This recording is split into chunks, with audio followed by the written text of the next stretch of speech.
10টা বছর আগে 15,000 টাকা 10% ইন্টারেস্টে নিয়ে বিজনেসটাকে শুরু করি। আর বিজনেসটাকে শুরু করার পরে আমি গাড়ি চালানো ছেড়ে দিই। ছেড়ে দেওয়ার পরে তারপরে আমার ঘরে ঠিকমতো খাবার হচ্ছে না। প্রচুর মানুষের কাছে যাই আর প্রচুর মানুষ আমাকে বলে পাগল। প্রচুর মানুষ আমাকে বলে পাগল, নিজেও মরবে আর আমাদেরকেও মারতে নিয়ে যাচ্ছে। বিশ্বাস করুন, 400 মানুষকে বলেছিলাম এই সাবজেক্টটাতে আসার জন্য, একটা মানুষ আমার সঙ্গ দেয়নি। একটা মানুষ আমার সঙ্গ দেয়নি। আমার প্রথম ইনকাম 2 বছরে আমি 1000 টাকা ইনকাম করি। 2 বছর পরে গিয়ে 1000 টাকা ইনকাম করি। 400 মানুষকে সাবজেক্টটাকে দেখাই, 400 মানুষই বলে মূর্খ মানুষের সঙ্গে বিজনেস করা যাবে না। ফ্রেন্ডস, নিজেকে শুধু মনে করেছিলাম গরিব ফ্যামিলিতে জন্মেছি, এটাই আমার অপরাধ। গরিব ঘরে জন্মেছি, পড়াশোনা করতে পারিনি, এটাই আমার অপরাধ। জেদটা আরো বেড়ে যায়। আরো জেদটা বাড়িয়ে দেয় আমার নিজের মেয়ে। বিজনেসটা করতে করতে 17 দিন 18 দিন বাড়ির বাইরে দুর্গাপুরে ফার্স্ট একজন বন্ধুকে পাই, তার নাম হচ্ছে গোপাল ঘোষ। তাকে নিয়ে বিজনেসটা শুরু করি। ওখান থেকে বাড়িতে ফিরে দেখছি মা বাবা ছেলে মেয়ে বউকে বাড়ি থেকে তাড়িয়ে দিয়েছে।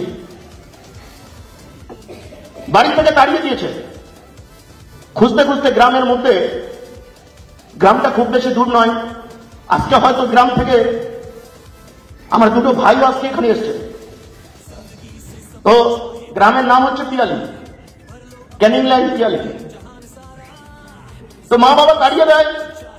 গ্রামের মধ্যে গিয়ে দেখি একটা প্লাস্টিক টাঙিয়ে 2-3টে দিকে মাটির দেওয়াল, খালের পাশে আমার বউ বাচ্চা ছেলে রয়েছে। আমার ছেলে তখন ছোট। আমার মেয়ে আমাকে ঘরে ঢুকতে দিচ্ছে না। ওই যে প্লাস্টিকে টাঙানো ঘর, ওই ঘরটাতে ঢুকতে দিচ্ছে না। বলছে তোমার মতো বাবার দরকার নেই, চলে যাও। আমি মেয়েটাকে ডাকলাম, ডেকে নিয়ে বলছি, মা তুমি ঠিক বলেছ, তুমি আমায় কি করে চিনলে? যারা আমাকে পৃথিবীতে নিয়ে এসছে, আমার মাতা পিতা, আমার বাবা মা, তারাই আমাকে চিনতে পারেনি। আমি তো তোমাকে নিয়ে এসছি, তুমি কি করে চিনবে? তবে আজ তোমার মাথায় হাত রেখে দিব্যি করছি, এই গোটা গ্রামে যদি কেউ ভালো খাবার খায়, সেটা খাবে তুমি এবং তোমরা। আর এই গোটা গ্রামে যদি ভালো কেউ পোশাক পরে, সেটা পরবে তোমরা। এই গোটা গ্রামে ভালো বাড়িতে যদি কেউ বাস করে, সেটা করবে তোমরা। এই গোটা গ্রামে যদি ভালো স্কুলে কার ছেলে মেয়েকে পড়ায়, সেটা করবে তোমরা। তোমার বাবা হয়ে তোমার মাথায় হাত রেখে দিব্যি করবে।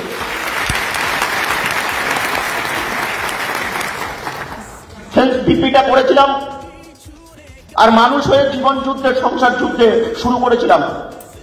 আজকে শুরু করতে করতে আমি জানি না আমি কি করেছি। আজকের যে বাড়িটাতে থাকি সোনারপুরে, 4তলা বাড়ি, বাবার একটা টাকা নেই, নিজের পয়সাতে তৈরি করেছি। মুকুন্দপুরে 5.5 কাঠা জমি কিনেছি। আর নিউগড়িয়া প্ল্যাটফর্মে পাশেই লেকুট প্রজেক্টে 1,56,00,000 টাকা দিয়ে ফ্ল্যাট নিয়েছি।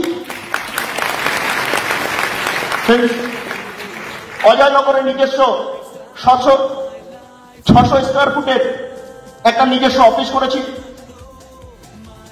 টোটালটাই নিজের, কোনো ভাড়া নয়। সবে শুরু করেছি। বিশ্বাসটুকু রাখলে কি হয়, ধৈর্যটুকু রাখলে কি হয়, তার বাস্তব প্রমাণ। মানুষ হয়ে জীবনে কোনোদিনও হারতে শিখিনি। যদি আমি পারি, আজ উপরওয়ালার কাছে আমি একটুখানি গ্যারান্টি দিয়ে বলতে পারি, যদি আপনিও নিজেকে একবার বলতে পারেন, আপনার নাম আমি জানি না, আমার নাম দিয়ে আমি বলেছিলাম, হে পঙ্কজ, তুমি মানুষ, তুমি যদি চেষ্টা করো, পৃথিবীতে এমন কিছু নেই তোমার কাছে না আসতে পারে। মানুষের চেষ্টা করলে হয় না, মানুষের চেষ্টা করলে পারে না, মানুষের দ্বারাই হয় না, হতে পারে না। এমন কোন জায়গা আছে, এমন কোন রাস্তা আছে, এমন কোন কর্ম আছে, একটু বলতে পারবেন? পারবেন না। সমস্ত কিছু, যা কিছু, এই হলটা মানুষ তৈরি করেছে, ইলেকট্রিকটা মানুষ তৈরি করেছে, আজকে গাড়ি বাড়ি রাস্তা সবকিছু মানুষ তৈরি করেছে। ছোট্ট জিনিস।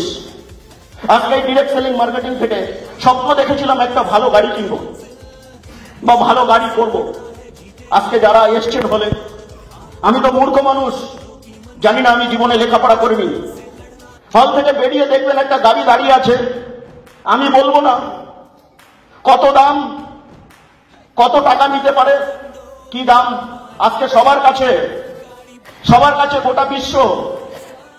গোটা বিশ্ব আপনার হাতের মুঠোয় রয়েছে, এজন্য আছে না? আপনি গাড়িটার মূল্য কত হবে আপনি নিজে বের করে নিজেই দেখে নেবেন। গাড়িটার মডেল, গাড়িটার নাম হচ্ছে পোর্শে কাইন। হয় না, হতে পারে না, আমার কাছে কোনো রাস্তা নেই। যদি আপনি একবার নিজেকে পজিটিভ মনে করেন, পৃথিবীর কোনো শক্তি নেই আপনার কাছ থেকে কিছু কেড়ে নেবে। কোন রামায়ণ, কোন মহাভারত, কোন গীতা, কোন কোরআন, কোন বাইবেল, হয়তো আপনি ধনী থাকতে পারেন, হয়তো আপনার কাছে বহু শিক্ষা থাকতে পারে, বহু নলেজ থাকতে পারে, বহু অনেক কিছু থাকতে পারে, কিন্তু কোন জায়গা থেকে দেখাতে পারবেন কোরআন, বাইবেল, গীতা, মহাভারত, রামায়ণ, আমাদের যত গ্রন্থ আছে, কোন গ্রন্থতে লেখা আছে যে তুমি মানুষ, তোমার নাম এই, তোমার জন্ম গরিব ঘরে হয়েছে, তোমাকে সারা জীবন গরিব হয়েই তোমাকে পৃথিবীর থেকে চলে যেতে হবে, তুমি কোনোদিনও ধনী হতে পারবে না? আছে লেখা? আছে ফ্রেন্ডস? নেই। কেন জানেন? উপরওয়ালা ভগবান, মহান আল্লাহ প্রভু, আমরা যাকে যেভাবে যেখান থেকেই মানি না কেন, সমস্ত কিছু এই পৃথিবীতে আসার সময় আপনার কাছে দিয়ে পাঠিয়েছে। সৎ বুদ্ধি, সৎ মানসিকতা, ভালো ব্রেন, ভালো ইচ্ছা শক্তি, সমস্ত কিছু আপনাকে দিয়ে এই পৃথিবীতে পাঠিয়েছে। তারপরে আপনার বাবা মায়ের আশীর্বাদে আপনার কাছে শিক্ষার আলোটাকে আরো বেশি করে পেয়েছেন। এগুলোকে যদি পজিটিভ মাইন্ড দিয়ে আলোটাকে জ্বালাতে পারেন, সমস্ত কিছু আপনার হাতে ধরা দিতে বাধ্য।